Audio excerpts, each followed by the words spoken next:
Assalamualaikum, welcome to CEO Club Pakistan. This is Nausheen Tariq. Viewers, I'm very glad to introduce my guest, Zeeshan Aftab, co-founder and managing director, 10Pearls. Assalamualaikum, sir. Walaikum salam. And welcome to CEO Club Pakistan. Thank you for having me here. कैसे हैं आप? Alhamdulillah, आप कैसी हैं? अल्लाह का शुक्र. Okay, Zeeshan, please share your professional background, your corporate journey, and the challenges you had been go through during your journey, please. So, it's a long journey. Okay. I started my career in, I actually went to school in Turkey and did my bachelor's in business management with technology. And I came back to Pakistan in 1999, started to work for some companies, mostly in education marketing and technology marketing. And in 2004, we started this company, 10Pearls, along with my brother. He's the co-founder. And the focus of our company was to provide marketing solutions, composed of websites, ads, some design services, etc. But over the last 16 years, we have graduated ourselves from different segments of business, starting from marketing to sort of app development, and then to sort of automation, and then ERP implementation. And these days, we're working on emerging technologies such as artificial intelligence, data science, augmented reality, virtual reality. So we also work on Salesforce and SAP Ariba. We provide custom solutions to our customers, starting from user experience, requirements gathering, helping them identify the product. As you know, this is the age of disruption. A lot of companies are coming up with technology-based business models, and they want a reliable partner to help them implement their solutions. And we've been working with companies like Kareem, Coca-Cola, Johnson & Johnson, National Geographic, Discovery, etc. And we help them implement these solutions. The model is pretty simple. We provide them a team that can help them as part of their team and develop solutions for them. The unique attribute that we bring to the industry is the sort of the skill set and abilities of people. As you know, Pakistan has a lot of IT professionals coming up from the universities, but some of them are tier 1 and some of them are tier 2. So organizations are having challenges where they are not able to find the right talent. We also came across similar challenges earlier on, and we identified that you have to invest in the industry to sort of bring the fruits out of it. So we set up our own 10Pearls University, training institute, where we sort of impart education free of cost to all the graduates or all the students. We provide short courses, we provide hands-on training, where and a lot of small communities have come up through this. So we provide space to anybody who is interested to form a community of developers. There are communities like Node.js and Angular and React, etc. like that. So all the emerging. So these are like developers who are enthusiastic to do something, and they don't have resources, so we provide them access to resources, and then they form a community, and then they sort of teach others as well. That's how we sort of give back to the society, and then people appreciate us, and they also become part of our organization. So that's how we sort of nurture talent. Inspiring. How many jobs your company created, means HR on the payroll? So over the past 15 years, we have created more than 3,000 jobs. Our current strength is more than 450. Okay. So around 500. Across the Pakistan? So about 350 in Pakistan, and then we have people in Colombia, 50 people in Colombia, and then 50 people in the US. Okay. We have people in Dubai. Nice. What are the key challenges and opportunities in your industry sector, IT sector? So the key challenges, I would say, is the seeking a customer, right? As you know, Pakistan does not have a very good global brand. So the perception is not there. So when you're So especially if you're competing at a global level, you are competing with the likes of India and Ukraine and other destinations such as Argentina. So if you compare the name of those countries and the experience of those countries with Pakistan, it's a challenge. Um, and the other challenge I mentioned earlier is the lack of talent, Talent. right? And then the third challenge that we see is the lack of attitude as well. So some people who have a talent have some. How attitude is a challenge? So attitude is a challenge because people don't want to work hard. I mean, there's a generation coming up, Generation Z that we say. It's, they have immense talent, but they are reluctant to put in extra hours, or they're reluctant to be focused.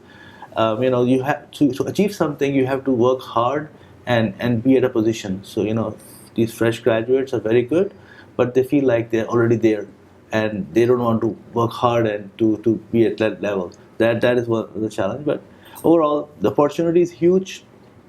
I mean, if you look at it globally, Pakistan has the fourth largest English-speaking population in the world, and if you look at the numbers from freelancing community, actually the fastest growing destination for freelancing work.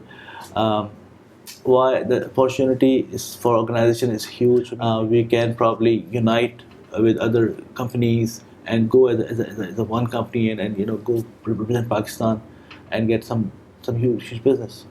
Any remarkable achievement by the company?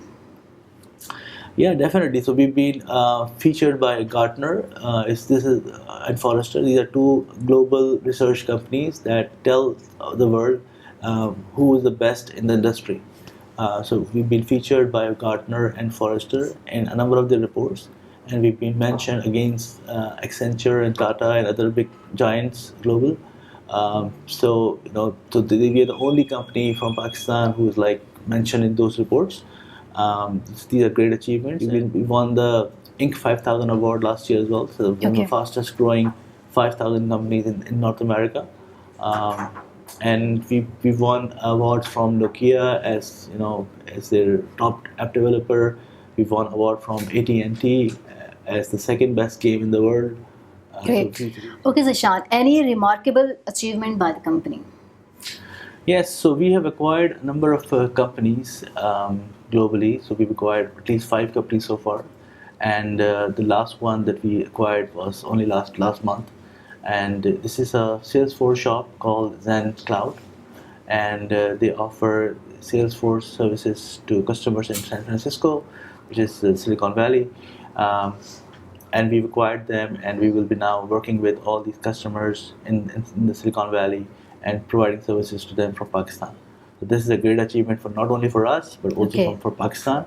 That we now we are the largest company in Pakistan offering Salesforce solutions to the world, and this has helped us grow as well. A lot of foreign exchange will be coming to Pakistan.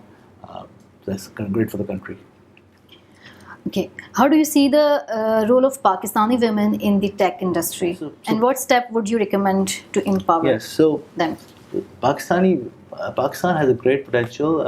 The female graduates from IT school have a lot of knowledge and wisdom, and I think if given opportunities, they can be taken to the next level and represent Pakistan globally. For this, we have been doing a tech competition called Women Tech Quest. It's an annual event happening in the month of Women's Day. So women are able to come in and compete with each other. They share value, ideas, etc. It's a hackathon it's a testathon for testers. It's a design competition for designers. So there are 3 competitions going on. Every city would have a competition within themselves. There will be a winner and a runner-up in each city, and then there will be talks from women leaders within that city who will be motivating people to what are the opportunities ahead for them. We've been working in women in tech for a number of years now. We are the winner of Gender Diversity Award from Pasha for the last 3 consecutive years. I mean, we have the highest number of female staff in any software company in Pakistan. And how do we do that? Because we feel that women are very focused and they work really hard if given opportunity. Okay. So we make sure that we provide opportunities to all female staff, and we try to hire as many females as possible, because we have found that they are more diligent, they are more focused, and they do the work well. And you get your desired result from them. Yes, absolutely. In some cases, even they are better workers than male. For example, in quality assurance, you need people with very diligent eye who could spot on any mistakes, and males are usually not good at that. So females are good. They were using that for their advantage. Okay, Zeeshan, as an MD and co-founder of 10Pearl, I would like to take your definition of leadership. What is leadership to you? So leadership is something that helps people to reach something and motivate them. So it's a process. It's like you identify what do you want to do, you plan for it, and then you execute it. It's not a simple thing as you tell something to someone and they do it. It takes a lot of time to get on the same page, share the same vision with them, and it's only possible through communication. The key is to build trust with people, share a vision, and be the source of motivation for them. And what do you think the key challenges confronting any CEO and business leader in Pakistan? I think the key challenge for any CEO is the lack of vision. They mostly they have a myopic vision. They're only looking at their industry, their customer, their environment. Whereas we have to look at a global perspective. We have to look at the possibilities. So the opportunity is huge. I mean, we have to look at the canvas as a whole, and we have to look at the positive side of things. And how do you retain your key peoples or your key talent? So 10Pearls has a unique way of retaining people. I mean, we've been doing things in the industry and introducing new stuff in the industry. So we in 2006, when we were working and one of our employees left without giving much any notice, and I thought about it, and I said we should have a provident fund sort of thing that would help them sort of at least give a notice, right? and at that time, none of this IT company were offering provident funds. Okay. And it was a difficult decision. People were reluctant to it. We implemented it. Fast forward 15 years, you see all companies having provident fund. We are offering daily lunch to all employees from day one. Nice. So and still 16 years, we don't see any organization doing it. Some organizations have started doing it as a sort of a co-host, like they pay and employee pay as well. But none of the guys are doing it for free. So we do that. We were the first ones to have a daycare facility at our office. So we have working mothers who bring their kids. Sound great. Yes, and now we did it 3 years ago, and now a lot of organizations are offering that because they have to compete, right? Where do you see your organization 5 years down the road? Growth strategy and new initiatives. So we've been growing at a great pace, and 5 years is a very, very big time. We usually plan for every year. And then revise that after 6 months or so. But in 5 years, I think we should be at 5,000 people, at presence with at least a dozen countries, and offering high-end solutions to big corporations. Good luck. Okay, any achievement you are proud of? Now we have some questions relating your personality traits. Right. So I'm proud of our organization. I mean, we started from scratch. I mean, our first office was maybe a quarter size of this room, and with just one You person. should be proud. Yes, so I'm really, really proud that we have been able to broaden this organization at a global scale, where big companies and even Gartner and Forresters are talking about us, and it's impossible for many people. I mean, how do you bring a company from a small room to a global scale? That's a huge achievement. And for this, who is your inspirational role model? So there are a couple of role models. I think Nelson Mandela is one of my role models. His struggle for for the country is huge, and then I also admire Imran Khan. He left. You still like Imran Khan? It's apart from his political decisions and thing. As a person, if you look at him, No doubt he has 20 years of struggle. yes. So he left. If you just look at his cricketing background, he left cricket, and then 4 years later he rejoined the team to lead the team to the World Cup. And the team was pretty, in a state where nobody even thought that they would qualify, right? And he led them, and he won the World Cup. And that's how you make it. How do you manage your anger or stress? I exercise. I spend some time at the gym every day, and then I also meditate. Prayer is very important. You have to be closer to your Creator. Otherwise, everything is a fluff. Define success in your words. So success is very subjective, right? Okay. Success for me is maybe something different, and for you would be something different, right? So if we should define it as a process of identifying a goal, and the goal could be anything. For someone, it could be a big car, a new car. Somebody will be a new job. For me, it's creating opportunities for people, giving back to society, and how we can leverage technology in improving the situation in Pakistan. And so it's like identifying a goal, planning the steps to achieve it, execute the thing, and then achieve it. And your idea of happiness? Happiness is internal, right? You cannot get happiness from. It's come inside. Yes, you cannot get happiness from the world. So even if you desire to get a new car, you'll get it, and still there may be time that you will not be happy, and so happiness is internal. So you have to seek happiness within yourself. How can you come up with an emotion? So we keep looking at happiness, trying to find happiness in our wants. Actually, the happiness lies within the need. If the need is fulfilled, so if, for example, if you're thirsty, you could fill your thirst with water, Coca-Cola, or something else, right? And you can get water and Coca-Cola and still feel thirsty, right? The thirst has to be sort of filled with something, and then you'll get happiness. Your favorite book?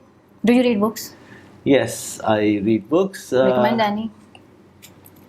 Any of your favorite? I think I would recommend Outlier from Malcolm Gladwell. It's a great book. It's a story of success. Story of success. The title is called Story of Success. Great, Zeeshan. In the last, message of optimism to the younger generation of CEOs, managers, entrepreneurs, please. Sure. So I think the young generation needs to work on need to cover their bases and spend time in learning and practicing it. Because you can only master a trade if you spend 10,000 hours or 10 years on it. That's the global sort of thing. And if you master your act, then you are like you can be proud of it. And once you master some act, then you look at how you look for opportunities to implement it, and the main thing is to be positive, right? There are a lot of challenges and hindrances in this world that people, some people get bogged down, but the beauty of this is, like, you have to be positive, and also pay respect to others. Like, for example, when you are midway of your journey and you feel that you have got it, you have achieved it, and somebody comes back to you and give you a feedback or a suggestion, some people don't take it seriously, and they think that I've been doing it for a number of years. I see it, I know it, but an outside perspective is very important. So please pay attention to an outside perspective, and always try to learn from others, learn from your mistakes. It is okay to fail, but it is not okay to stop. So keep trying and persuading yourself. Thank you. Thank you very much, Zeeshan.